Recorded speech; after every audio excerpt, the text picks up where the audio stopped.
5 men bought me for $3,000 in 1965, and that very day decided when and how I would die. But today, at 75 years old, I'm here to tell a story that many prefer to pretend doesn't exist in our America. My name is Anne Frances Sanders, and everyone here in Westridge, rural Kentucky, knows me as Miss Anne the Craftswoman, the lady who transformed corn husks and fabric scraps into pieces that even tourists take home. But few know the thorny path I traveled to get here. Perhaps that's why I decided to record these videos. Because certain truths need to be told before I leave this world. I was born in 1948 in a small settlement called Cougar Hollow, which doesn't even exist on maps anymore.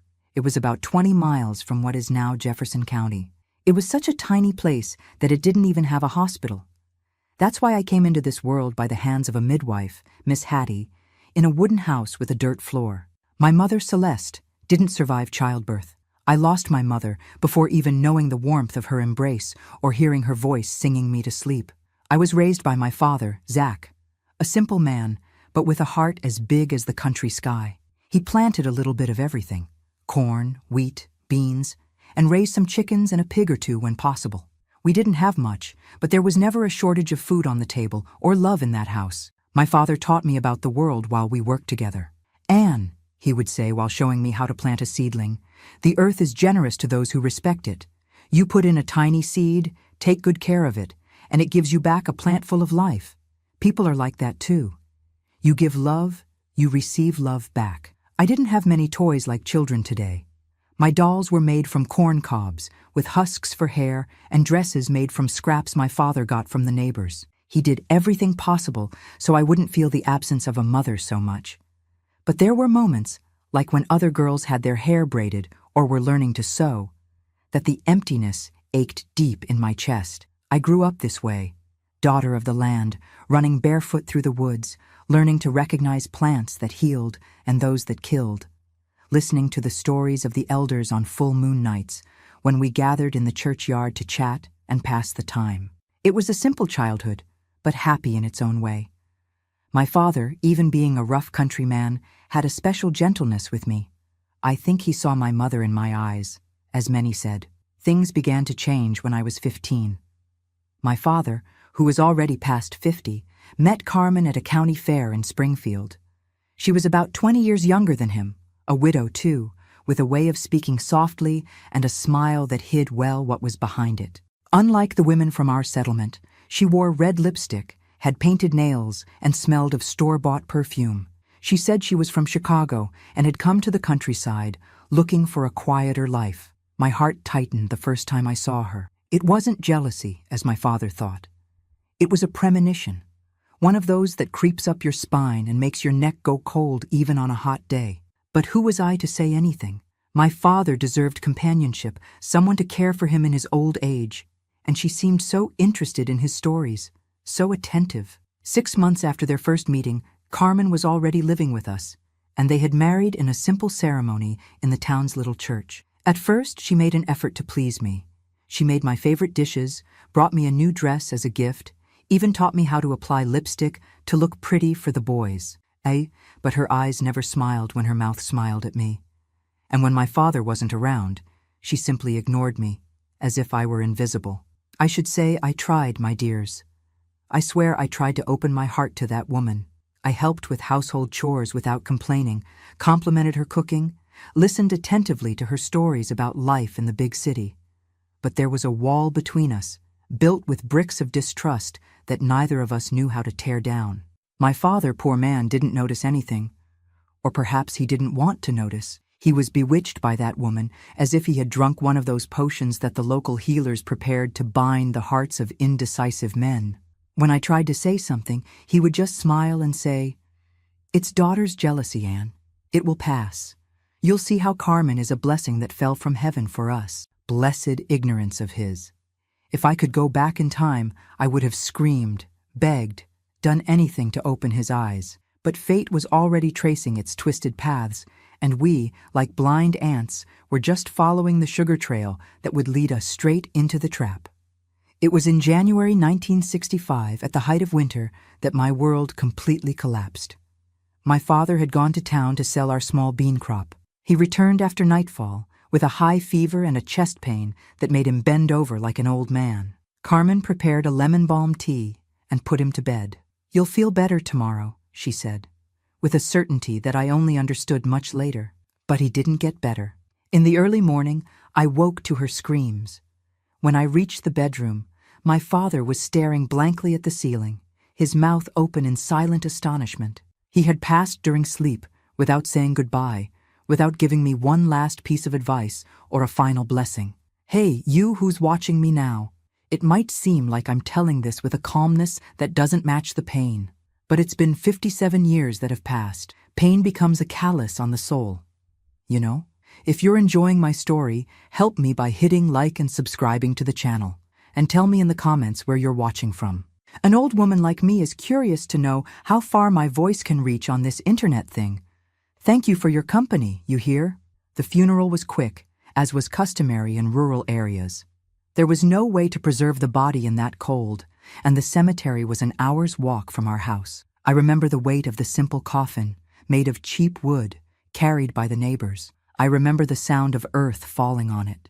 I remember the rough hands of acquaintances squeezing mine, saying words that made no sense to me at that moment.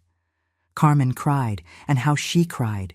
She sobbed loudly, needed to be supported so she wouldn't fall, repeated my father's name like a litany.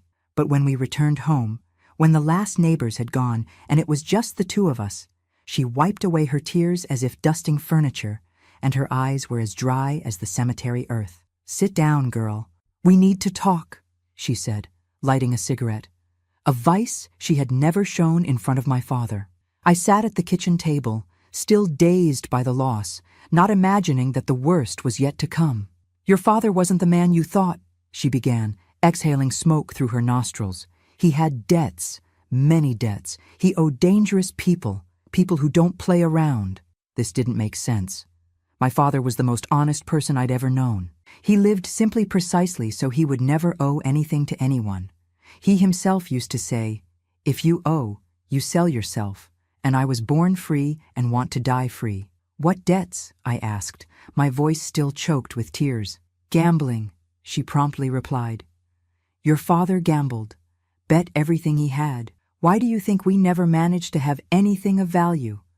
Why do you think he sold the crops for any pittance? It was to pay the interest on the debts, but the principal just kept growing." I shook my head, incredulous. It was a blatant lie, I knew. My father was never one to gamble, not even an innocent card game after church.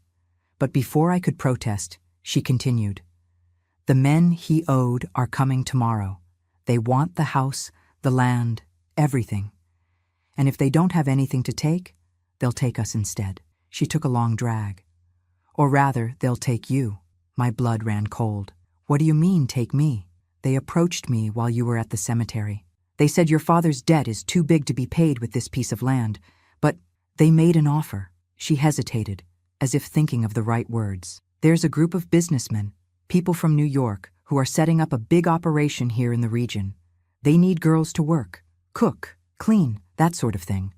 The men said that if you go work for these businessmen for a while, the debt will be settled." "What businessmen? What business? And for how long?" The questions came out of my mouth one after another. "A big ranch, one of those modern ones, with machines and everything. From what I understand, they're bringing people from outside to clear land and plant soy. They need people to take care of the ranch where the workers will stay." She stubbed out her cigarette on a saucer. "As for how long, I can't say for sure. A year, maybe 2. Depends on how much your father owed." I was 17, almost 18. I had never left that settlement, never worked for strangers. But what could I do? It was either this, or lose the land my father had loved so much, the only place I had known as home. "And if I don't go?" I asked, a last thread of resistance. The look Carmen gave me was as cold as a knife blade. "Then they take the land, the house, and the two of us end up on the street. Or worse. These men don't joke around, Anne. Your father knew what he was getting into." That night, I cried until I had no more tears. I cried for my father, for the injustice of that situation, for the fear of the unknown. I knelt beside the bed and prayed as I had never prayed before. I asked God to show me another path, a way out that wouldn't separate me from the only place I knew as home. But no divine answer came. Only the silence of the night, and in the distance, the sound of Carmen packing her things in a room that once belonged to my father. The next morning, with the sun still rising timidly on the horizon, an old, noisy Jeep stopped in front of our house. 3 men got out, a fat one with a straw hat, who seemed to be the boss, a tall, thin one, with a scar that cut across his face from temple to chin, and a younger one, not much older than me, who kept his eyes lowered, as if ashamed to be there. Carmen was already up, dressed as if she were going to town, the red lipstick impeccable on her thin lips. She pushed me out of the room. "Go, get ready. Take only the essentials, they don't have all day." With trembling hands, I put some clothes in a bundle, along with a photo of my father and the rosary that had belonged to my mother, the only objects of sentimental value I owned. When I returned to the living room, the men were talking in low voices with Carmen, who was smiling in a way I had never seen before. "Here she is," announced my stepmother, as if presenting merchandise. "Healthy, strong, knows how to cook and clean. She'll serve your employer's purposes well." The fat man looked me up and down, as if evaluating a head of cattle. Yes. She seems adequate. Are the documents ready?" Carmen handed him a manila envelope. "Everything as agreed."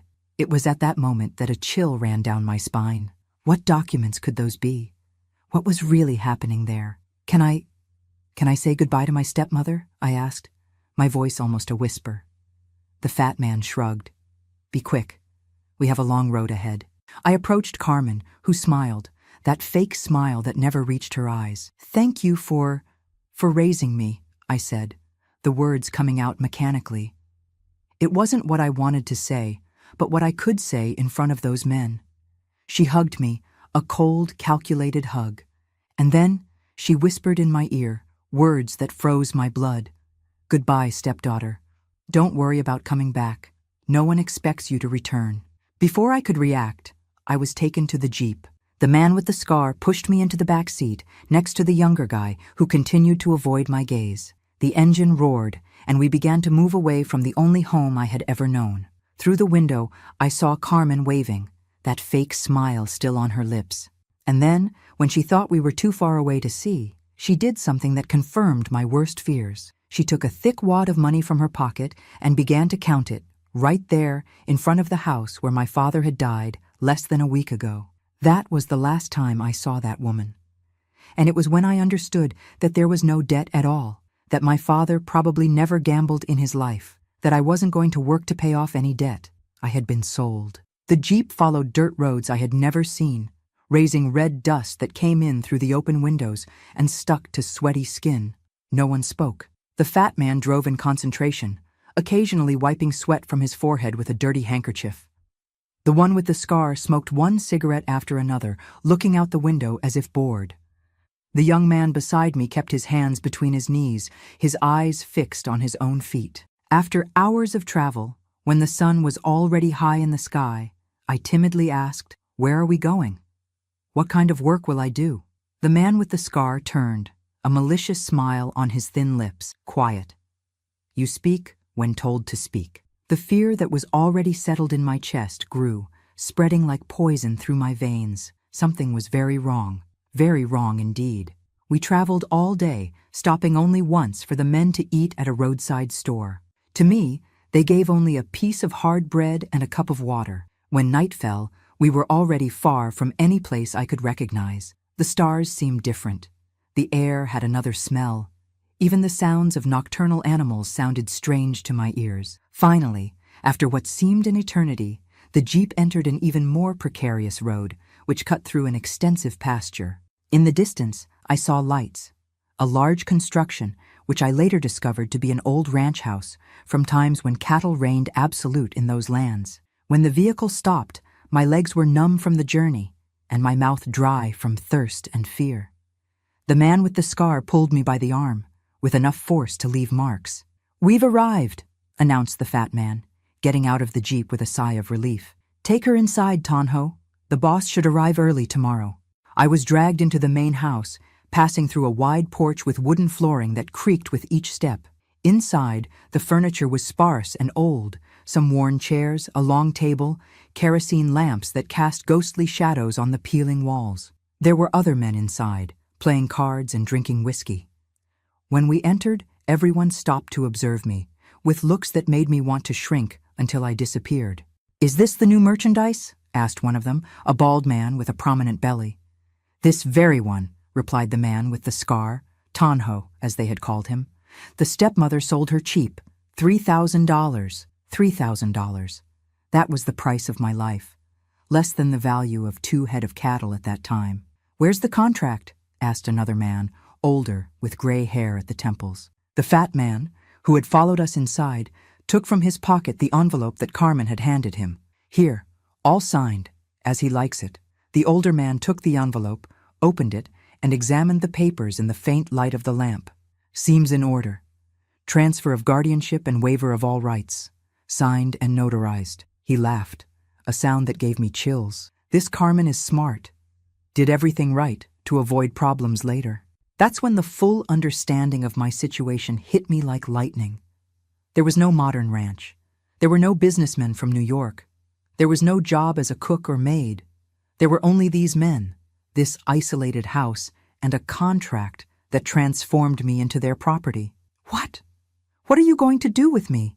I managed to ask, my voice almost disappearing in terror. The older man approached, holding my chin forcefully to make me look into his eyes. "I'll be very clear, girl, since you're going to stay with us for a good while, until you wear out or die, whichever comes first. You're ours now. Your stepmother sold you, with documents and everything, like you sell a mare or a cow. And we're going to use you in any way we want, as many times as we want, with whoever we want." My legs weakened. I would have fallen if Tonho hadn't been holding me by the arm. "Take her to the back room," ordered the older man. "Tomorrow, when the boss arrives, we'll start the real work." I was dragged down a dark hallway to a small, stuffy room, with only a thin mattress on the floor and a bucket in a corner. The door was locked from the outside, and I found myself alone in the darkness, with only a sliver of moonlight coming in through a high, barred window. I fell to my knees, the tears finally coming in an uncontrollable torrent. I cried for my father, for myself, for the cruel fate that awaited me. I prayed, begged, bargained with all the saints I knew. But that night, no divine help came, only silence and darkness, and the terrible certainty that, as the gray-haired man had said, I would stay there until I wore out or died. What I didn't know on that desperate night was that my story wouldn't end on that ranch, that I would find within me a strength I didn't know I possessed, that I would survive to tell this story, decades later, to people who weren't even born when it all happened. But that, my dears, is a story for us to continue together. A story of horror, yes, but also of survival, of how a country girl, sold as merchandise, managed to rise from her own ashes. I spent that first night awake, my eyes burning from so much crying, my body aching from the journey, and my soul broken into 1,000 pieces. Every noise startled me. The wind on the old tiles, the creaking of the aged wood, the croaking of frogs in the nearby swamp. Everything seemed threatening. Everything announced that the worst was yet to come. With the first ray of sun entering through the small barred window, I heard movement in the house. Male voices, plates banging, the smell of strong coffee invading even that small back room. I huddled in the corner furthest from the door, hugging my knees, as if I could make myself small enough to disappear. It wasn't long before the key turned in the lock. It was the young man from the Jeep, carrying a mug of black coffee and a piece of hard bread. His eyes remained lowered, avoiding mine, as if he was ashamed of what he was part of. "Eat," he said, placing the mug and bread on the floor near me. "The boss is already arriving." I was so thirsty that I drank the coffee in one gulp, even burning my tongue. The bread was hard, but my stomach ached with hunger. "Please," I whispered, holding the hem of his shirt as he turned to leave. "Help me escape. I don't belong here." He finally looked into my eyes. He was young, maybe early 20s, with a face that could have been handsome if not for the constant expression of fear. "No one escapes from here," he replied, his voice almost as low as mine. "The last one who tried..." He didn't finish the sentence. but the way he swallowed hard said it all. "What's your name?" I asked, trying to establish some human connection, some bridge that might save me later. "Jimmy," he answered, and for the first time I noticed his accent. He wasn't from Kentucky. He sounded more like the Tennesseans who sometimes pass through our village. "But knowing my name doesn't help. I can't help you. No one can." With that, he left, locking the door behind him. I sat there on the thin mattress, the bitter taste of coffee still in my mouth, trying to understand how my life had turned upside down so quickly. A week ago, I was safe at home, with my father still alive, my future simple but honest ahead of me. Now, I was trapped in an isolated ranch, sold as merchandise, waiting for a boss who would decide my fate. About 2 hours later, or perhaps more, for time seemed to drag in that suffocating little room, I heard the sound of a car arriving. A powerful engine, different from the old Jeep that had brought me. Animated voices, greetings, laughter. The boss had arrived. I ran my hands through my tangled hair, trying to fix myself up by pure instinct. As if that mattered. As if it could improve my situation in some way. The door opened violently, and Tonho, the man with the scar, entered, pulling me by the arm. "Come, the boss wants to see you." I was dragged to the room where the men had been playing cards the night before. Now, seated in an armchair that seemed out of place in that decadent environment, too new, too expensive, was a middle-aged man, well-trimmed gray hair, light linen suit, gold watch on his wrist. He looked like a politician or a rich rancher from the region, the kind that appeared in the newspaper that rarely reached our settlement. Around him, like obedient watchdogs, were the men from the night before, including the fat man who drove the Jeep and the old man with gray hair at the temples. All seemed anxious to please, offering drinks, cigarettes, smiling at every word of that man. "So this is the new acquisition?" asked the man in the suit, observing me with cold eyes behind gold-rimmed glasses. There was no lust in his gaze, which was perhaps even more frightening. It was as if he was evaluating an object, something soulless, without value beyond its utility. "Yes, doctor," replied the old man with gray hair. "From the Westridge region. Orphan, documents in order, everything as agreed." The man, doctor they called him, stood up and walked around me, examining me as if I were a piece of cattle at auction. "Age? 17, almost 18, the fat man promptly replied. "Health? Perfect as far as we can tell. Grew up on a farm, she's strong. Previous experience?" There was a moment of embarrassed silence. "None that we know of, doctor." The old man with gray hair finally replied. The stepmother didn't mention anything. The doctor smiled, a smile that didn't reach his eyes. "Better that way. I like raw material, without previous vices or habits." He stopped in front of me, raising my chin with a finger to force me to look at him. "What's your name, girl?" I swallowed hard, tasting fear in my mouth. "Anne," I replied, my voice almost disappearing. "Anne Frances Sanders." "Well, Anne Frances," he said, still holding my chin. "I hope you've understood your situation. You were legally acquired. I have documents that your stepmother signed transferring your guardianship to me. These documents say you're my employee, working to pay off your late father's debt. But we both know that's just a formality, don't we?" I didn't answer. I couldn't. Fear had frozen my voice. "The truth," he continued, "is that you were bought. I paid good money for you.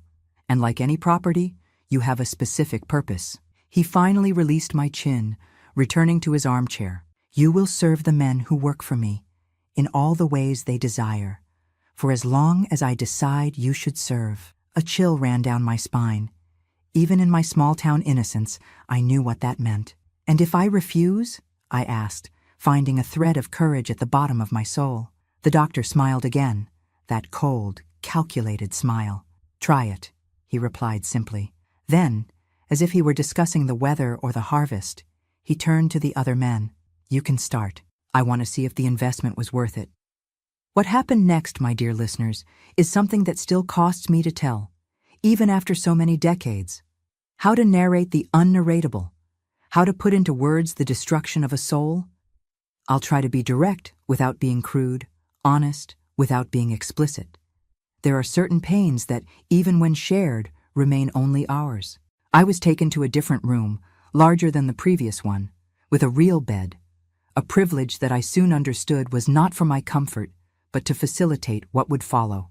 Tonho, the man with the scar, was the first, then the fat one, then others I didn't even know, men who arrived throughout the day, ranch hands from other farms in the region, bodyguards, drivers, all knowing there was fresh meat, as they said, laughing among themselves. I resisted at first. I fought, scratched, bit, screamed until my voice disappeared.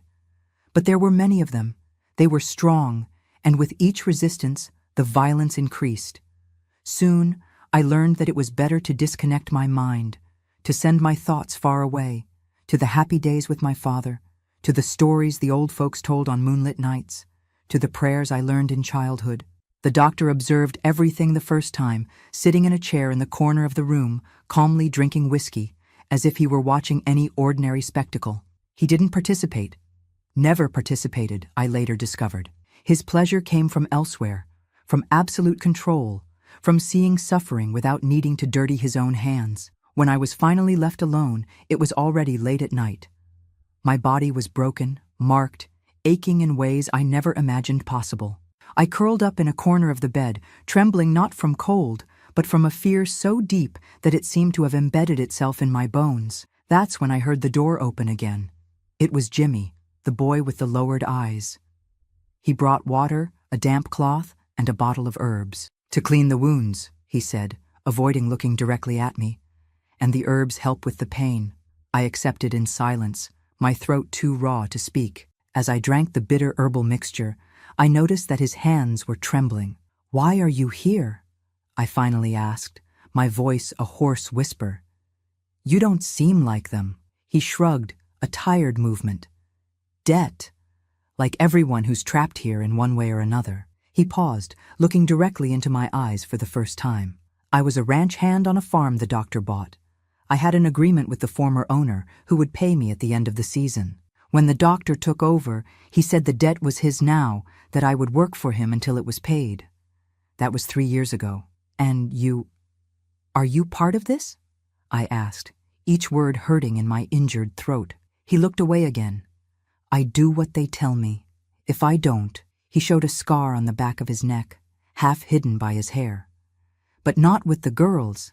That I don't do. That's why they keep me as a house employee, sometimes a driver. I'm the only one they trust not to run away with you." "You? Are there others?" He shook his head. "Not anymore. The last one couldn't take it. A few months ago." A shiver ran down my spine. "Couldn't take it how?" "Killed herself. Got a kitchen knife somehow. It was quick at least." He spoke with a coldness that could only come from having seen too much, too many horrors to continue caring. At that moment, I completely understood my situation. It wasn't just the abuse, the physical pain, the humiliation. It was the certainty that no one would come to save me, that no one even knew where I was, that for the outside world, I probably no longer existed. "How long?" I asked, my voice failing. "How long until you can't take it anymore?" he completed. "Depends. The last one lasted 8 months. The one before, almost a year. There was one who lasted 2 years, but in the end, they all end up the same. 2 years, 24 months of that hell. 730 days if I was lucky. The idea was so overwhelming that I almost wished I had that knife the girl before me had managed to get. "Why are you telling me this?" I asked. "Why are you helping me?" Jimmy shrugged again. "I'm not helping. I'm just doing what I'm told, taking care that you last as long as possible. The doctor invested money in you, wants a return." He stood up, collecting the empty cup. "Try to sleep. Tomorrow it all starts again." And so it was. Day after day, week after week, the same brutal routine. The same men, sometimes new ones, when the doctor held business meetings at the ranch. The same pain, the same horror, repeated so many times that I began to feel as if that girl who grew up happily on the farm with her father had died, and I was just a ghost occupying a body that no longer belonged to me. I lost track of time. The days blended together, the nights were the same. I tried to mark the days by scratching the wall with a piece of plaster that had come loose, But at some point I stopped counting. For what? Time had lost its meaning. I began to understand why the girl before me had chosen the knife. Every morning I woke up was a disappointment. I was still alive. I would still have to face another day of that hell. Death began to seem like a friend, a liberator, and not an enemy. That's when something changed. I can't say exactly when, perhaps 3 or 4 months after my arrival. It was a particularly hot night, the air still and heavy as it always gets before the big summer storms. I was lying on the bed, looking at the ceiling, my eyes dry because I had no more tears. And then, out of nowhere, a thought hit me. If I died, they would win.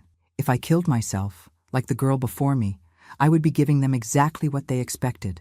The doctor would simply buy another girl, and the cycle would continue. Something inside me, something I thought they had killed, awoke. A cold, calculated anger, different from the desperate anger of the first days. A determination that was born not from hope, but from the absolute lack of it. If I was going to die, and I was sure I would, it wouldn't be by my own hands. And before I left, I would take some of them with me. It was as if a sudden clarity had descended upon me. I began to observe, really observe, the patterns, the routines, the weak points, who drank too much, who let their guard down, who had the keys, who went where and when. I also began to observe Jimmy more closely. He continued to be the only one who treated me with a minimum of humanity, bringing food, clean water, herbs for the wounds. He never participated in the abuse, although sometimes he was forced to watch, as a reminder from the doctor that he too was property, not so different from me. I realized that Jimmy wasn't just the weakest link in that chain of evil. He was someone who, like me, was trapped in a system he hadn't chosen. The difference was that he had resigned himself, while I was now determined to fight. I began to talk to him, not about escape, not yet, it would be too risky, but about other things, about where we came from, about our families, about life before that place. My father was a cattle driver in Tennessee, he told me one night, while applying herbs to the cuts one of the men had left on my back. Died when I was 12, trampled by a wild bull. My mother couldn't handle the grief and followed soon after. I grew up from ranch to ranch, working for a plate of food. Never thought about escaping from here? I asked, trying to make the question sound casual. He laughed, a sound without joy. And go where? The doctor has friends everywhere, police, judges, politicians. Stories about this place are hushed up before they even reach the ears of someone who could do something. And who would believe a ranch hand with nothing to his name against a man like him? I didn't respond, but I kept that information. It was true. In a time and place where the powerful made their own laws, who would listen to an orphaned girl or a family-less ranch hand? Justice, if it came, would have to come from our own hands. The days continued to pass, and I continued to observe, plan, feed that cold anger that was now my only fuel. I began to become what they least expected, docile. I no longer resisted, didn't scream, didn't cry. This disconcerted some of them at first, but they soon interpreted it as a breaking of spirit, exactly what they wanted. The doctor visited the ranch every 2 weeks, usually staying from Friday to Sunday. He always brought guests, men like him, rich, powerful, with the same insatiable hunger for control and cruelty. During one of these visits, about 6 months after my arrival, I heard something that changed everything. I was serving drinks on the porch, a promotion I had received for my submissive behavior. The doctor was talking with a man I had never seen before, a politician from the capital from what I understood. "And how long do you keep them?" asked the man, taking a sip of whiskey. "Depends," replied the doctor, lighting a cigar. "When they start to lose their bloom, the charm of novelty, or when they become too sick to be useful. Generally, a year and a half. And afterward?" The doctor shrugged. "There's a place in the river, a bend where the current is strong. The body goes down to the Ohio and from there to the Mississippi. To this day, none has appeared." The man nodded as if they were discussing the fate of old furniture, not human beings. "And the current one? The one serving us?" "Ah, she has been surprising," the doctor smiled, blowing cigar smoke. "I thought she wouldn't last 3 months when she arrived. Fought like a wild cat. But now, completely domesticated. I might keep her a little longer if she continues like this. I kept my face expressionless, serving another round of drinks to the men, but inside, my heart was racing. Now I knew, no matter how submissive I was, how domesticated I appeared, my fate was sealed.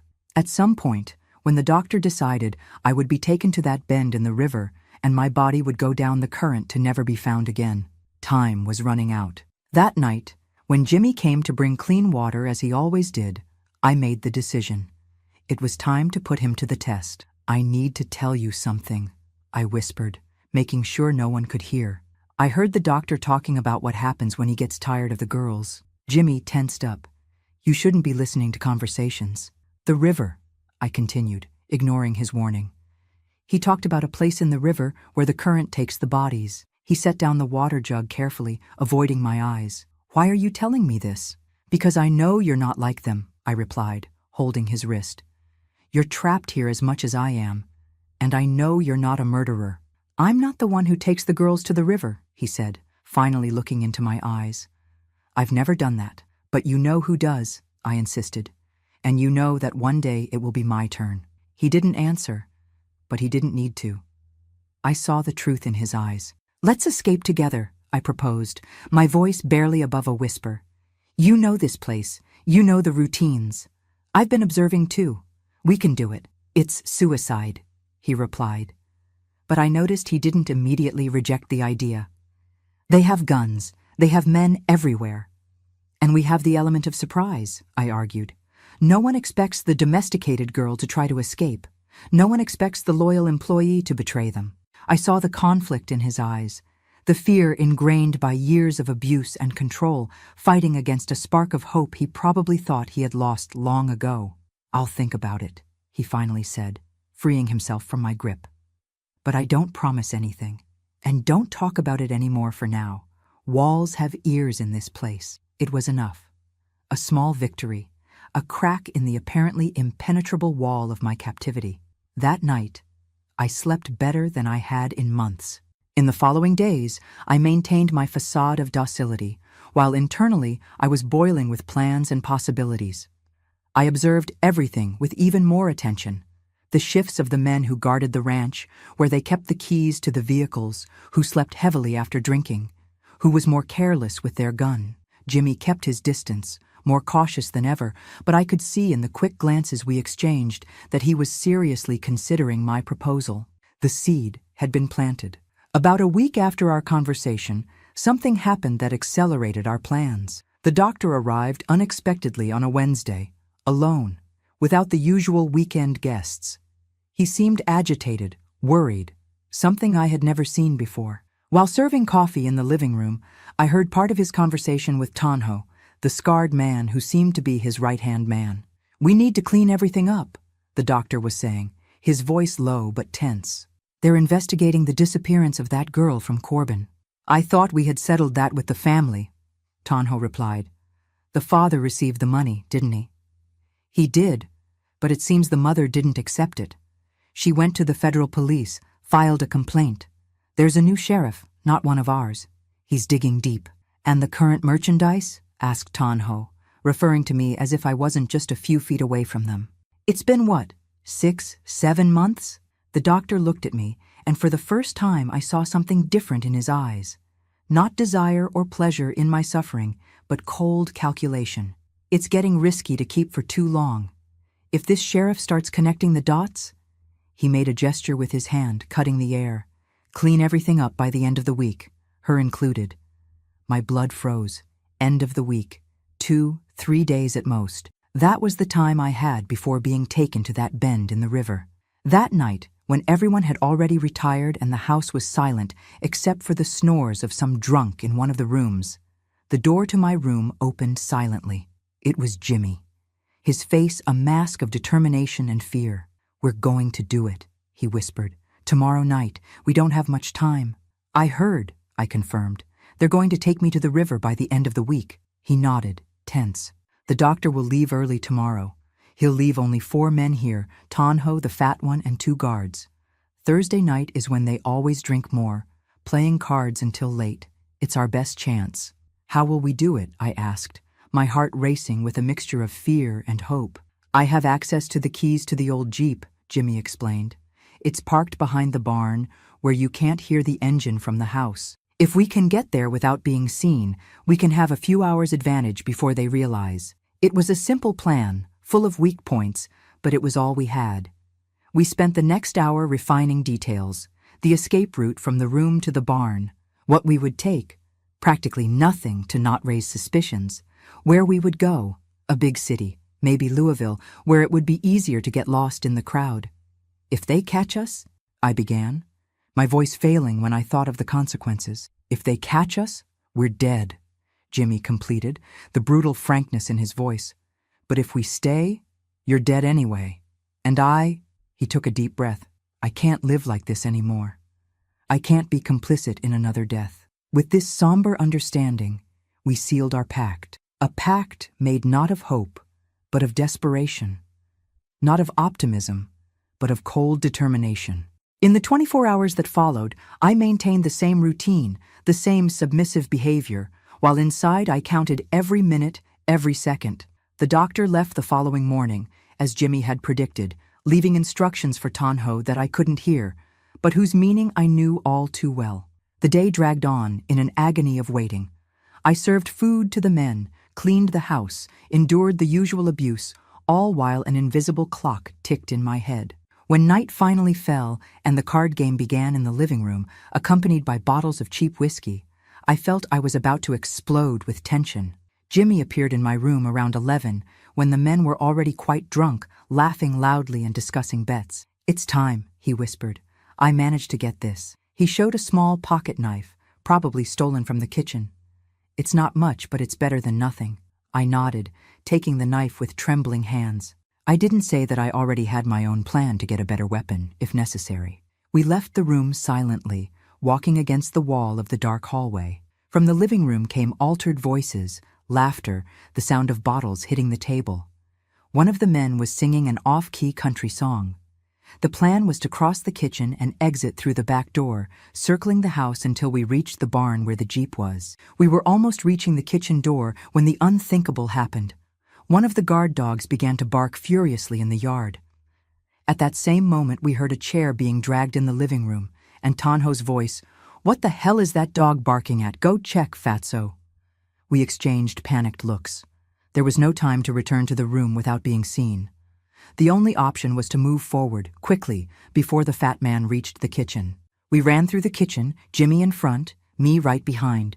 He opened the back door as silently as possible, and we went out into the night, a moonless night, thank God, which gave us some cover. We had barely taken 10 steps when we heard the kitchen door open again. "They're escaping!" shouted the fat man, his voice cutting through the silence of the night like a knife. "Run!" shouted Jimmy, grabbing my hand and pulling me toward the barn. We ran like I had never run in my life, fear giving wings to our feet. Behind us we heard voices, barking, the sound of guns being cocked. The barn seemed infinitely distant, even though it was less than 100 yards from the house.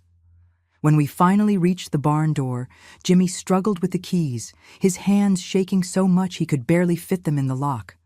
Come on," he muttered, desperation making his voice high-pitched. The door finally opened, and we entered the darkness of the barn, the smell of diesel fuel and dry hay invading my nostrils. The Jeep was there, a dark shape in the farthest corner. "The keys are hidden under the seat," said Jimmy as we ran to the vehicle. "Do you know how to drive?" "No," I replied, realizing for the first time a huge flaw in our plan. "Then you'll have to learn quick, in case—" He didn't complete the sentence, but he didn't need to, in case he couldn't be with me until the end. We were a few yards from the Jeep when the barn door burst open. Silhouetted against the faint starlight was Tonho, the scar on his face looking even more terrible in the gloom, a shotgun in his hands. "Did you really think you'd escape?" He laughed, a sound without humor. "The doctor will love to know what you tried to do. He'll have a special way for both of you." Jimmy positioned himself in front of me, protecting me with his body. "Let her go, Tonho," he pleaded, his voice trembling but determined. "The blame is mine. I forced her to come with me." Tonho laughed again. How touching, The coward found courage. Too late, boy. He raised the shotgun, pointing directly at Jimmy's chest. The doctor said to clean everything up, you two included. That's when something inside me snapped. All those months of terror, of pain, of humiliation culminated in a single moment of crystalline clarity. Without thinking, I acted. The small pocket knife Jimmy had given me was still in my hand. In a quick movement, I came out from behind him and advanced against Tonho. He didn't expect this. Not from the domesticated girl, not from the merchandise that had accepted its fate. The surprise delayed his reaction by a crucial second. The knife was small but sharp and found its target, Tonho's neck, just below the ear, where the skin is thinner. It wasn't a clean or professional blow. It was desperate, savage, fueled by months of contained rage. Tonho screamed, dropping the shotgun and bringing his hands to his neck, from which blood was gushing. He staggered backward, his eyes wide with shock and pain. Jimmy reacted instantly, picking up the fallen shotgun. "To the jeep!" he shouted, pushing me away from Tonho, who had fallen to his knees, still holding his neck. We ran to the jeep. Jimmy shoved the key in the ignition, and the engine roared to life. At that same moment, we saw the fat man and the other two men arriving at the barn door, armed and shouting. "Get down!" ordered Jimmy, as he maneuvered the jeep toward the open barn door. The men began to shoot, the sound of gunshots deafening in the enclosed space. I felt something warm splatter on my face, Jimmy's blood, who had been hit in the shoulder.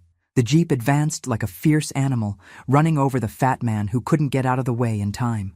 I heard the horrifying sound of bones breaking under the wheels, but I felt nothing. No pity, no remorse, no disgust, just a cold satisfaction thinking that one of my torturers would never hurt anyone again. We left the barn at high speed, Jimmy driving with one hand, the other pressing his wounded shoulder. The other two men continued shooting, but we were already too far for the shots to reach us with precision. "Can you drive?" I asked, seeing the blood flowing between his fingers. "I have to," he replied, his teeth clenched in pain. "If we stop now, we're dead." And so began our desperate flight through the Kentucky night. A wounded man, a broken woman, and the tenuous promise of freedom ahead. What we didn't know at that moment was that our ordeal was far from over.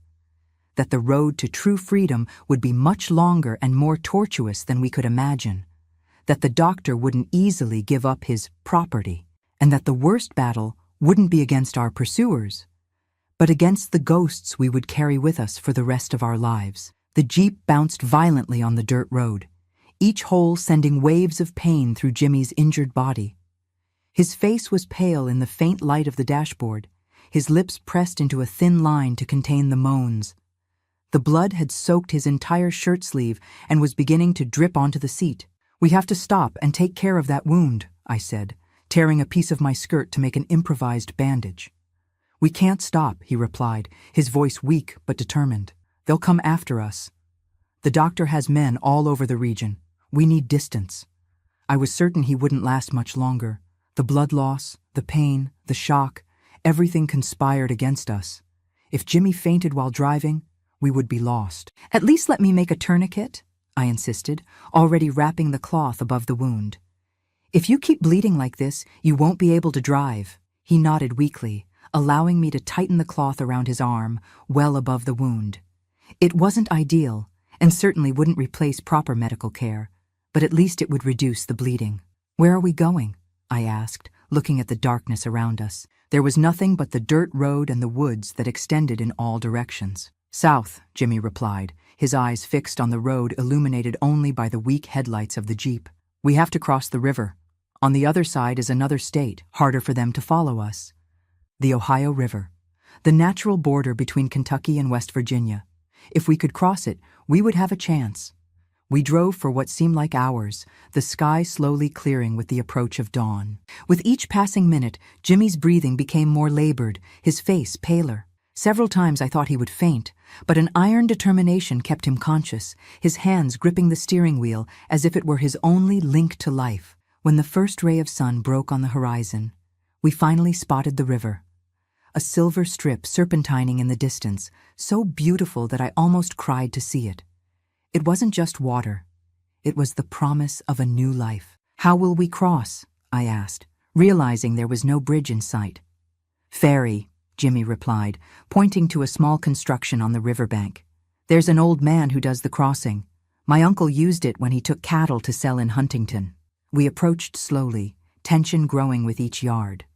The ferry was our salvation, but also a choke point. If the doctor's men were watching the crossing points, we would be cornered. The place seemed deserted when we arrived. Just a weathered wooden cabin, a small pier, and a rudimentary ferry tied to it. Jimmy stopped the jeep a few yards from the cabin. "Stay here," he said, trying to open the door. But he was so weak that he could barely move his arm. "I'll go." "You're not going anywhere in that state," I interrupted. "I'll talk to the ferryman." Before he could protest, I got out of the jeep and walked toward the cabin. My heart was beating so hard I could feel it in my throat. I was aware of my appearance, the torn clothes, the visible bruises, the dried blood on my hands. Anyone could see I was running from something. I knocked on the cabin door, trying to control the trembling in my hands. It took a few moments until an elderly man with sun-weathered skin and white hair answered. "Good morning," I said, my voice firmer than I expected. "We need to cross the river. My husband is wounded. We had an accident." The old man examined me with astute eyes that seemed to see beyond the lie. He looked at the jeep, where Jimmy was bent over the steering wheel, and back at me. $50, he finally said. "And I don't ask questions." I felt such great relief that I almost collapsed right there.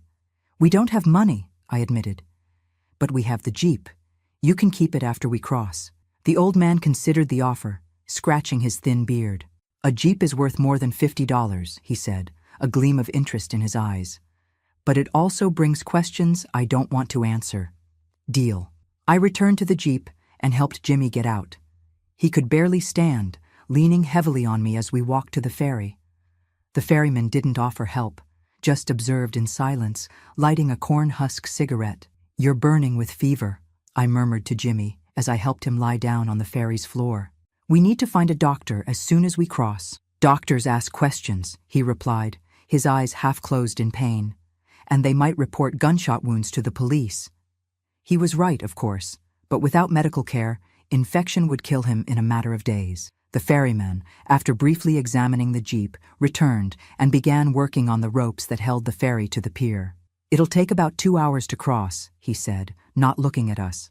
"The river's calm today. That's our luck." As the ferry slowly moved away from the bank, I looked back at the land we were leaving. The land where I was born, where I grew up, where I lost everything, and from where I was now fleeing like a criminal. I felt a strange mixture of pain and relief, of fear and hope. We were almost in the middle of the river when we heard it. The unmistakable sound of engines, not one, but several, approaching rapidly on the road we had traveled. "It's them," Jimmy murmured, trying to sit up. "They found us." The ferryman looked at the bank we were moving away from, where 3 vehicles raising dust were rapidly approaching. "Friends of yours?" "If they were friends, we wouldn't be running," I replied, the fear returning full force. The old man nodded, as if the answer confirmed something he already suspected. Without saying a word, he began to row with more force, new energy in his elderly arms. The vehicles stopped at the bank. Even at a distance, I could recognize the silhouette of the doctor getting out of the front car.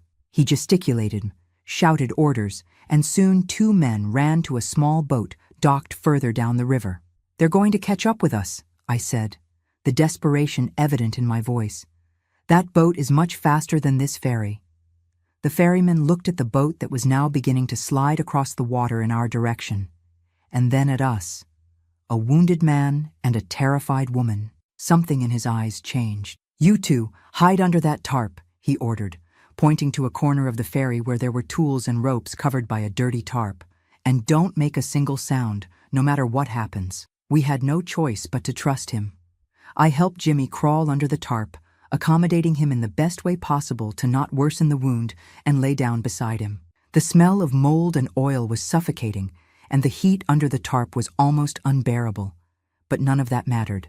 Our lives depended on staying completely still and silent. Through a small gap in the tarp, I saw the boat approaching rapidly. Within minutes, it was alongside the ferry. 2 armed men, one of whom I recognized as one of the henchmen who had stayed at the ranch, looked at the ferryman with threatening expressions. "Seen a man and a woman pass by here? Him wounded, her young?" one of them asked, the gun casually pointed at the old man. The ferryman continued rowing, as if the question didn't deserve to interrupt his work. "Lots of people cross my ferry," he finally replied. "I don't pay attention to who comes and goes. We're talking about today, old man. In the last few hours." The ferryman stopped rowing, leaning on the oar as he faced the men. "Only one who passed today was a peddler, early this morning. Alone. Said he was going to sell trinkets in Huntington." The men exchanged looks. "Are you sure? Because if you're lying—" "I'm too old to lie," replied the ferryman, going back to rowing. "And too old to be afraid of thugs like you." There was a tense moment where I thought the men would shoot the old man right there. I felt Jimmy tensing up beside me, his hand searching for mine under the tarp. Finally, one of the men spat into the water. "Let's go. They must have taken another route." The boat moved away, quickly returning to the bank where the doctor was waiting. We remained motionless under the tarp for a few more minutes until the ferryman spoke. "You can come out. They're gone." We emerged from the hiding place, the momentary relief soon replaced by concern for Jimmy, who was now burning with fever, his face shining with sweat. "Why did you help us?" I asked the ferryman, while wetting a piece of cloth in the river to place on Jimmy's forehead. The old man continued rowing, his eyes fixed on the distant bank. "I recognize the doctor's work when I see it," he finally said. "It's not the first time I've helped someone escape from him." I felt a chill when I realized what that meant. We weren't the first to try to escape. Probably wouldn't be the last. The others, did they make it? I asked, fearing the answer. The ferryman shrugged. "Some, yes. Others." He didn't complete the sentence, but he didn't need to. The fate of those who didn't make it was easy to imagine. The rest of the crossing was made in silence, each lost in their own thoughts. When we finally reached the other bank, the sun was already high in the sky. "There's a settlement about 3 miles in that direction," said the ferryman, pointing to a trail that led away from the river. "There's a woman there, Miss Thelma, who takes care of injured people. Doesn't ask questions." I thanked the old man with tears in my eyes, realizing he had just risked his own life for 2 strangers. "The doctor will know you lied," I said, worried. "It's not safe for you to go back." He smiled, a sad smile of someone who has seen too much in life. "The river is big, girl, and I know every bend of it better than any thug of that man. Don't worry about me." He helped us disembark and watched as we moved away along the trail, me practically carrying Jimmy, who could barely stay conscious. Before we were out of earshot, the old man called, "Girl, never go back to Kentucky. He'll never stop looking." I nodded, knowing that this advice was worth gold. Kentucky, my birthplace, was now closed to me forever. The walk to the settlement was a test of endurance. Jimmy was getting weaker with each step, and I wasn't in much better shape. Exhausted, hungry, my body still aching from months of abuse. But fear gave us strength, fear and the determination not to die so close to freedom. When we finally sighted the first houses of the settlement, a cluster of simple adobe and straw constructions, I almost collapsed with relief. Some children were playing in the dirt street, and a woman was hanging clothes on an improvised clothesline. "Please," I called, my voice almost gone from exhaustion. "Where can we find Miss Thelma?" The woman looked at us with a mixture of curiosity and caution, her eyes lingering on the deplorable state we were in, especially Jimmy, now delirious with fever, his shirt soaked with blood. "At the end of the street," she pointed, "the house with the pomegranate tree in front." I dragged myself there, practically carrying Jimmy. When I knocked on the door, my strength was at its end. An elderly lady, with white hair tied in a severe bun and keen eyes, answered. "Miss Thelma?" I asked, my voice almost a whisper. "The ferryman sent us. My friend is wounded." She examined us for a moment, her gaze assessing the situation with the precision of someone who has seen everything in life. "Gunshot wound?" she asked, already opening the door wider. I nodded, without strength to lie or elaborate. "Come in," she said simply. "I'll see what I can do." The interior of the house was simple but clean, with the characteristic smell of dried herbs that painfully reminded me of my own home. of the yard where my father cultivated medicinal plants. Miss Thelma led us to a back room where there was a narrow bed covered with white sheets. "Put him here," she ordered, already rolling up her sleeves. "And you, girl, go wash yourself. There's water in the jug and clean clothes in that chest. Then come help me." I obeyed, grateful for clear instructions that didn't require me to think. I washed myself with the cold water from the jug, removing days of dirt, sweat, and dried blood. The clothes I found in the chest, probably belonging to some daughter or granddaughter of Miss Thelma, were simple but clean, smelling of lye soap. When I returned to the room, Miss Thelma had already cut Jimmy's shirt and was examining the wound. Her expression was grave. "The bullet went through, which is good," she said, without raising her eyes from her work. "But there's infection. I need to clean it well and try to bring down the fever. I can't promise anything." She worked for hours, cleaning the wound with a solution that smelled strongly of whiskey, applying herbal poultices, forcing Jimmy to drink bitter infusions whenever he was conscious enough to swallow. I assisted her, passing her the instruments, holding Jimmy when he thrashed in pain or delirium, silently learning techniques that would one day save other lives. At the end of the day, when finally Miss Thelma declared herself satisfied with the dressing and Jimmy slept, exhausted but with more regular breathing, she invited me to the kitchen. She placed in front of me a plate of grits with salt pork and a cup of goat's milk. "Eat," she ordered. "Then tell me what happened. Or don't tell if you prefer. I don't ask questions, but I listen if you want to talk."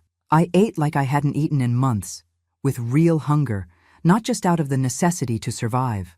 When I finished, the words began to come out, first hesitant, then in an uncontrollable torrent. I told everything: my father's death, my stepmother's betrayal, the months of captivity and abuse, the desperate escape. Miss Thelma listened in silence, her face revealing nothing beyond complete attention.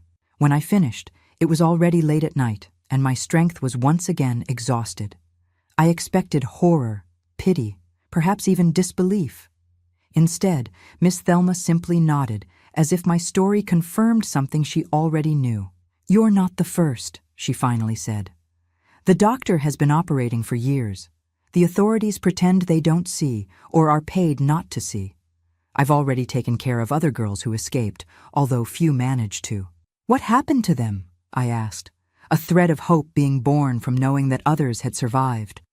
"Some returned to their families when they had somewhere to return to. Others went to big cities, where it's easier to get lost. Others—" She paused, considering her next words. "Others never really recovered. The body heals, but the soul—" I understood what she wasn't saying. "Some wounds are too deep to heal completely. And the doctor? Has no one ever reported him?" Miss Thelma laughed, a dry sound, without humor. "To whom, girl? The sheriff who receives money from him? The judge who frequents his ranch? The politician who protects him in exchange for campaign financing? In this country, those who have money make the law." It was a harsh truth, but undeniable. The world I knew before captivity was already unjust. The world I discovered afterward was brutally unbalanced in favor of the powerful. So he continues doing this, buying girls, using them until he tires of them. "Yes," Miss Thelma completed, "and he will continue until someone more powerful than him decides it's enough, or until something goes very wrong." We stayed in silence for a moment, each lost in her own thoughts. Finally, Miss Thelma stood up, indicating that the conversation was over. "Go rest," she said, pointing to a mat in the corner of the kitchen. "Tomorrow we'll see how your friend is doing, and we'll decide what to do next." I lay down on the mat, exhausted beyond words, but strangely at peace for the first time in many months. I was far from being safe. The doctor was still hunting me. We still had nowhere to go. Jimmy was still fighting infection. But for the first time, there was a real possibility of a future. Not a certainty, just a possibility. And at that moment, that was enough. The following days passed in a strangely comforting routine. In the morning, I helped Miss Thelma treat Jimmy, changing the dressings, preparing the infusions, monitoring the fever that slowly subsided. During the day, I helped her in her tasks, picking herbs in the small yard, attending to people from the settlement who came seeking remedies for various ailments, cooking simple but nutritious meals. At night, we sat at the door of the house, looking at the stars and talking, or staying silent, each with her own ghosts. Jimmy improved gradually. The fever subsided, the wound began to heal, and he went from brief moments of consciousness to hours awake, although still very weak. On one of these occasions, I told him about our current situation. The temporary safety in Miss Thelma's house, the advice to never return to Kentucky, the need to plan our next step. "We need to go far away," he said, his voice still weak but his eyes lucid. "Very far. New York, maybe." New York, the immense city where anyone could disappear in the crowd. A new beginning, as far from Kentucky as possible without leaving the country. The idea had merit. "How do we get there?" I asked. "We have no money, documents, nothing. Miss Thelma can help," he replied. "She knows people, and when I can work again." He left the sentence hanging, but I understood the meaning. We would need to work, save, build a new life from scratch. It wouldn't be easy, but it was possible. And anything would be better than the hell from which we had escaped. I talked with Miss Thelma that night, laying out our still nebulous plan. She listened attentively, as she always did, and then nodded. "New York is a good choice," she agreed. "I have a nephew who works with a bus company. Maybe he can arrange passage for you when the young man is strong enough to travel." "And documents?" I asked, remembering that ours were at the ranch. "We can't travel without them." Miss Thelma smiled, a cunning smile that didn't match her appearance as a respectable lady. "There are ways, girl. There are always ways." In the weeks that followed, while Jimmy regained his strength, Miss Thelma mobilized her network of contacts, an impressive web of favors and obligations that extended far beyond that small settlement. A cousin who worked in a registry office arranged new documents for us. Anne Frances Sanders ceased to exist, replaced by Mary Cooper, born in Richmond, with no known family. Jimmy became Joseph Miller, also from Richmond. Miss Thelma's nephew got us bus tickets to New York on a route that would take almost a week, with several transfers to make it difficult for any attempt at tracking. "Go as husband and wife," advised Miss Thelma. "It's safer for a young woman to travel accompanied and raises fewer suspicions." The idea made me uncomfortable at first. After months of being abused by men, the mere idea of physical proximity with any of them, even Jimmy, who had risked his life to save me, was disturbing. Miss Thelma noticed my hesitation. "It's just a story, girl," she said gently. "A protection. What you really are to each other, only you need to know." She was right, of course. And Jimmy, from the first day, had never shown anything but respect for me. Perhaps because he also knew abuse, albeit in a different form. Perhaps because, like me, he was also rebuilding himself from the ruins of a destroyed life. On the night before our departure, Miss Thelma called me to the yard, where she hung herbs to dry under the straw roof.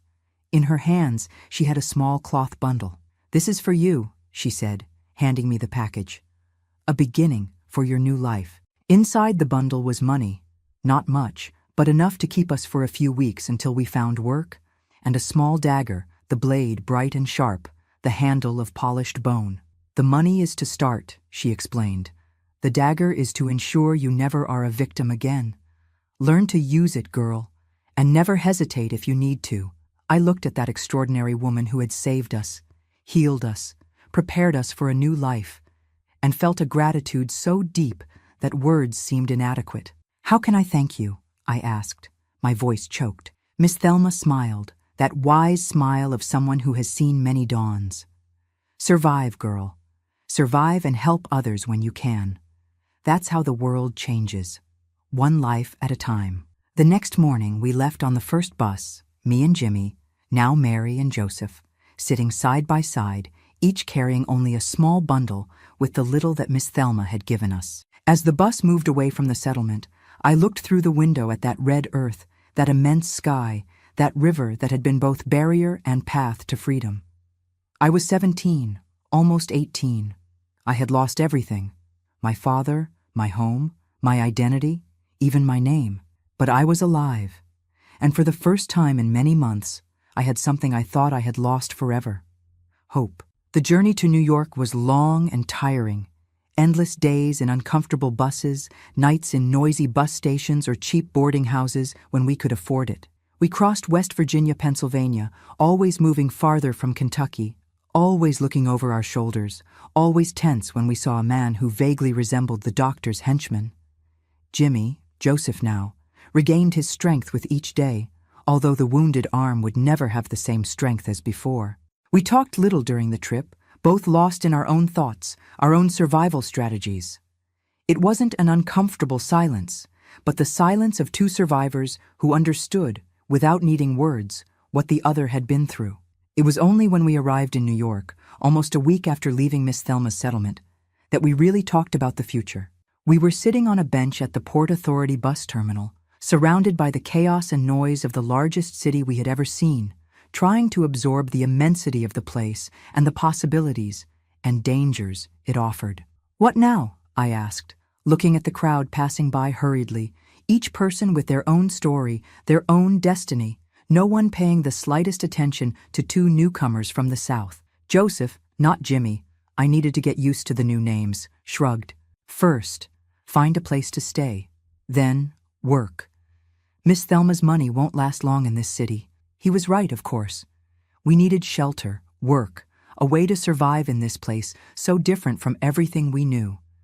But there was something more fundamental that we needed to define. "And us?" I asked, the question I had been avoiding since we left the settlement. "What are we to each other now?" He looked at me for a long time, his dark eyes revealing a deep understanding. "We are what you want us to be," he finally replied. "Escape companions, friends.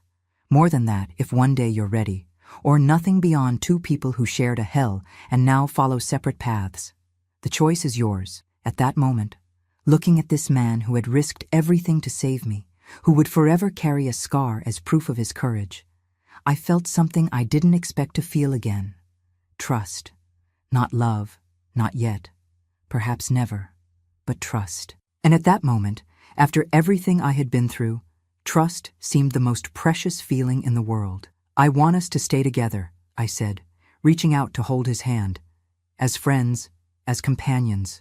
The rest, time will tell." He nodded, squeezing my hand gently. "Time will tell," he agreed. And so, on that bus terminal bench, amid the hustle and bustle of a city too big to notice us, we made a silent pact. We would be together in this new phase, protecting each other, building something from nothing. We didn't know then that this something would be much bigger and more significant than we could imagine. We didn't know that the horrors we had lived through, though never forgotten, would one day transform into strength to help others. We didn't know that the false names we had assumed would eventually become as real as those we had left behind. We knew none of this on that bus terminal bench in 1965. We knew only that we were alive, free, and determined to remain so, no matter what the future held. And that's how, my dears, my new life began as Mary Cooper. The life that would eventually lead me here, to you, to this moment when I share a story that I've kept silent for so long. The first months in New York were a test of resilience and adaptation. We, now Mary and Joseph, rented a tiny room in the back of a boarding house in the Bronx, a working-class neighborhood where many Southerners settled when arriving in the big city.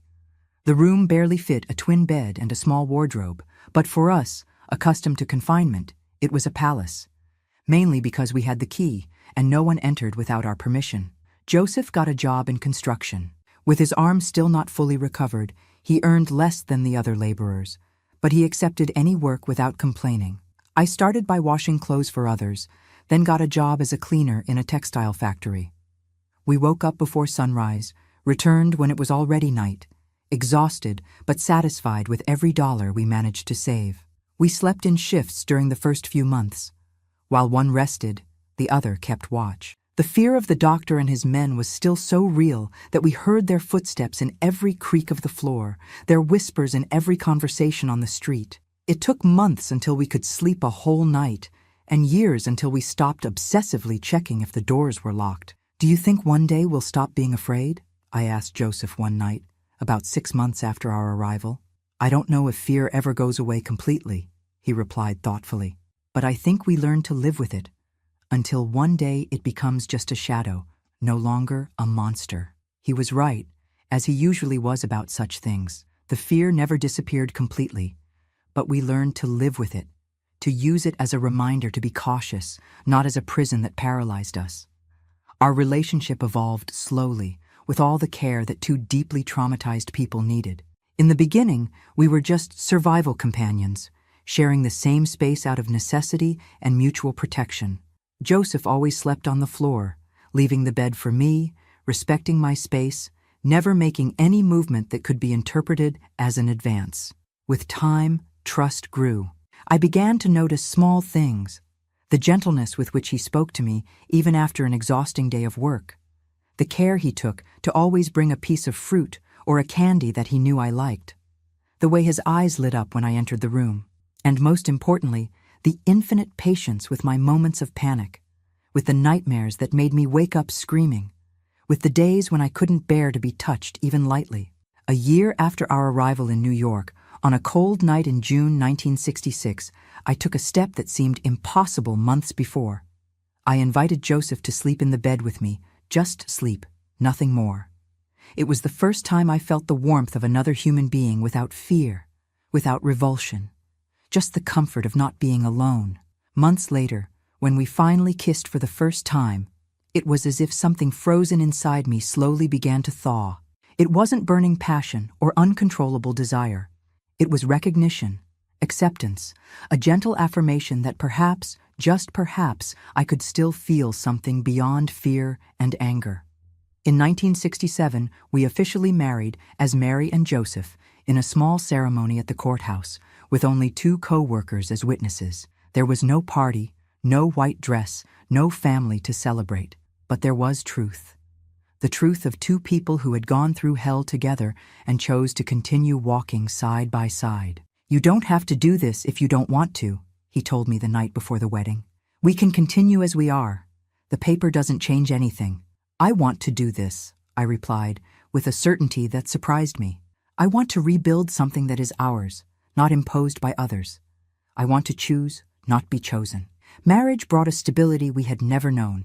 With our combined savings, we managed to rent a small 1-room apartment of our own, without having to share a bathroom and kitchen with other tenants.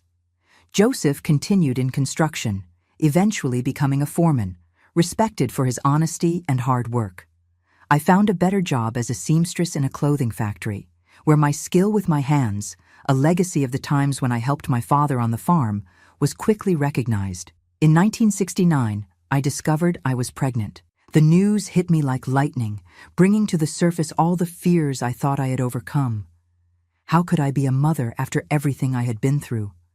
How could I protect a child in a world that had shown itself to be so cruel? How could I trust my own body, which had been violated in so many ways? Joseph, as always, was my safe harbor. "This child will be loved," he promised, his hands gently placed on my still flat belly. "This child will be protected. We will do differently, Mary. We will do better." Pregnancy was a period of intense transformations, not only physical, but emotional. Each movement of the baby inside me was a reminder that life continued, that my body was not just a receptacle of pain, but also of creation.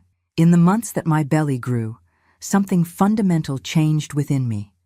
The determination to not only survive, but to live fully, for myself and for the child I carried. Our daughter Hope was born on a rainy dawn in February 1970. When the midwife placed her in my arms, I looked at that little red, wrinkled face and felt something I had never experienced before. A love so immense, so overwhelming, that it seemed not to fit in my chest. And along with that love, a fierce resolution. This child would never know the kind of horror that I had known. This child would be protected, loved, respected in her humanity. Motherhood transformed me in ways I could not have foreseen.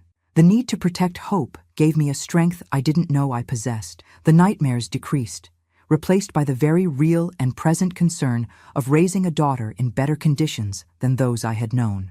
Joseph proved to be an extraordinary father, patient, loving, present. He read to Hope every night, even after exhausting days of work. When she began to walk, he held her little hands with a gentleness that often made me cry silently. thinking of how hands that had known so much violence could be capable of such tenderness. In 1973, we had our second child, Daniel. Our little family was complete, and with it, the feeling that we had achieved the impossible, creating something beautiful and meaningful from the ruins of destroyed lives. As our children grew, so did our financial stability. Joseph had become a respected builder, supervising increasingly larger works. I had opened a small sewing workshop at home, which allowed me to take care of the children while I worked. In 1975, we were able to buy our first house, a simple 2-story house in a middle-class neighborhood in Queens. It was during this time that I began to do something that, until then, I had consciously avoided: looking at the past, not to sink into it, but to understand how it had shaped me, how I could use this experience to help others. I began discreetly, offering temporary shelter to women fleeing situations of domestic violence, a neighbor who appeared with frequent bruises, a colleague from the sewing workshop whose husband drank and lost his head, a young woman who had been sold by her own father to a man 30 years older than her. They came, stayed a few days or weeks in our guest room, received support to find work, housing, a new beginning. Joseph never questioned this new mission I had embraced. On the contrary, he became a valuable ally, talking to other men to arrange jobs for these women, teaching some basic construction skills so they could make small repairs without depending on men, being a living example that not all men are abusive or controlling. In 1980, we formalized this work, creating the New Dawn Association, a shelter for women victims of violence. With the help of some friends and the financial support of Joseph, who now had his own construction company, we managed to rent a larger house, hire a social worker and a lawyer. It wasn't easy work.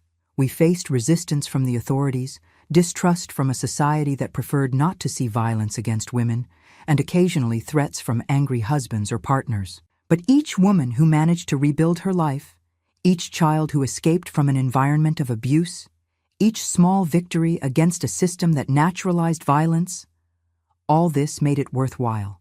And for me, personally, this work had an additional meaning. It was my way of transforming the horror I had lived through into something positive, of ensuring that other girls wouldn't go through what I went through.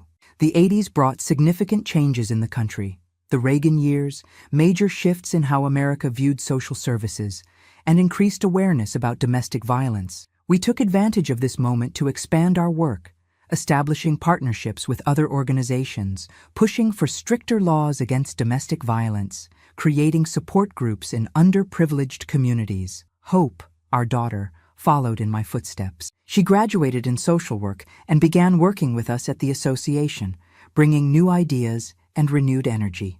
Daniel became a lawyer, specializing in women's and children's rights, often representing our sheltered women for free in cases against abusers. In 1990, I received a letter that would profoundly change my perception of the past. It was from Miss Thelma, the healer who had saved us so many years before. Someone who had passed through her settlement had mentioned our work in New York, and she, with the help of a literate grandson, had written to us. The letter brought news I never expected to receive. The doctor, that man who had been the architect of my personal hell, was dead. Not naturally. He had been murdered on his own ranch, apparently by one of his henchmen, in a dispute over money. The police had investigated the case and, in the process, discovered evidence of his operations trafficking women. Several of his associates had been arrested, others had fled. The ranch had been confiscated by the state. I read that letter so many times that the paper became worn at the folds. I expected to feel relief, perhaps even satisfaction at knowing of that man's death. Instead, I felt nothing, a surprising emptiness where there had been fear and hatred. I realized then that, without knowing it, I had freed myself from him a long time ago.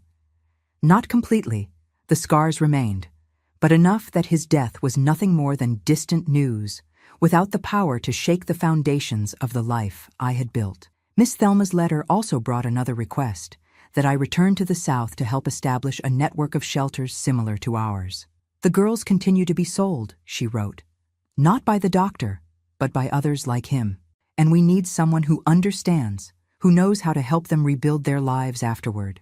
After much reflection and long conversations with Joseph and our children, I decided to accept this call.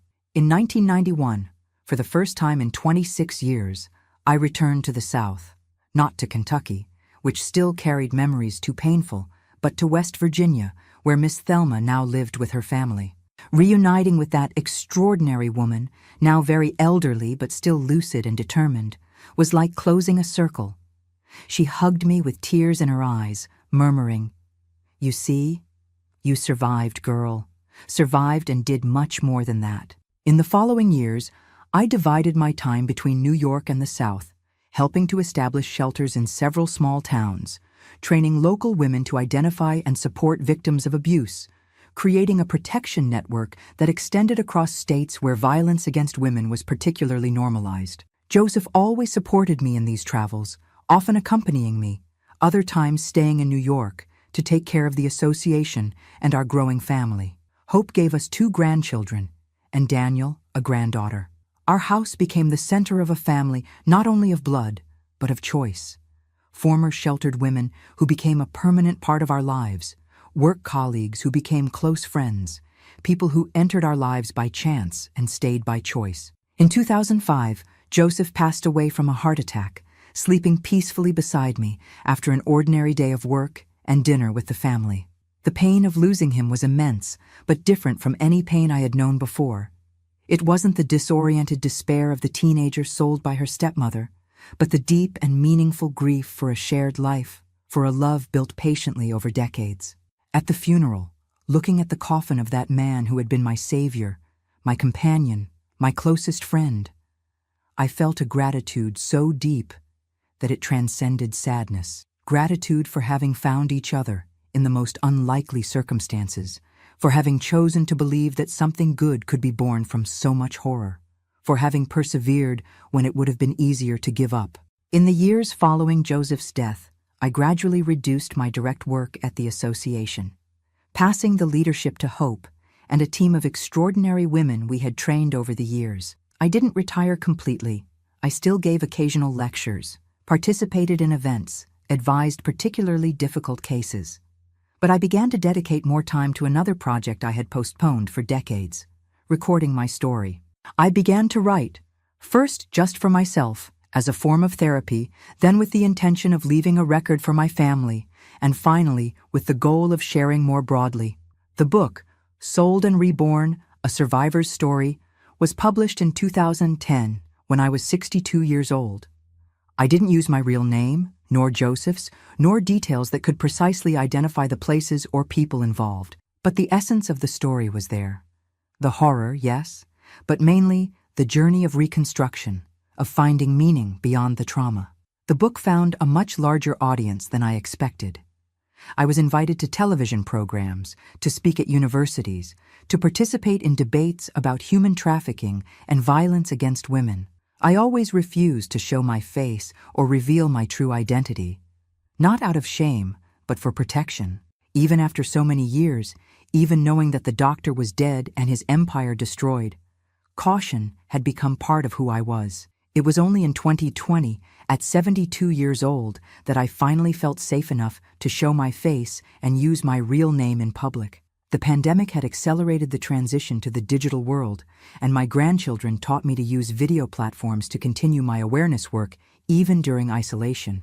I began recording videos telling my story, first just for closed support groups for survivors of violence, then for a broader audience. The response was overwhelming. Women of all ages, from all over the country, wrote to me to share their own stories of abuse and survival, to thank me for giving voice to experiences that had been silenced for so long. And so we come to today, 2023, where I, Anne Frances Sanders, yes, I reclaimed my birth name a few years ago, a final affirmation that the girl who was sold was not destroyed, only transformed, share my story with you through these videos. I am 75 years old now. My body carries the marks of time and trauma, but also of healing and resilience. My hair is white, my hands calloused from a lifetime of hard work. But my eyes, they tell me, still shine with the same determination that kept me alive in those dark days of 1965. I don't know how much longer I will have in this world, but I know that each day is a victory over those who tried to destroy me. Each woman we help at the association, each story shared, each awareness awakened to the reality of human trafficking and violence against women. All these are seeds planted that will continue growing long after I'm gone. If you've watched this far, my dear, I want you to know that your attention, your time, your willingness to listen to a difficult story mean a lot to me. If you too carry wounds, and who doesn't in one way or another, I hope my journey can offer some comfort, some hope that it's possible to rebuild. It's possible to find meaning beyond the pain. If this video touched your heart, please leave a like and subscribe to Grandparents' Tales so we can reach more people with these stories of overcoming. In the comments, tell me where you're watching from and if you stayed until the end of this long journey with me. This helps me know that I'm not speaking alone, that my words find an echo somewhere. Remember always, your story doesn't end with trauma. What they did to you is just one chapter, not the entire book. You have the power to write the next chapters, and they can be more beautiful and meaningful than you ever imagined. Thank you for listening. Thank you for witnessing. Thank you for remembering. With love, Grandma Ann.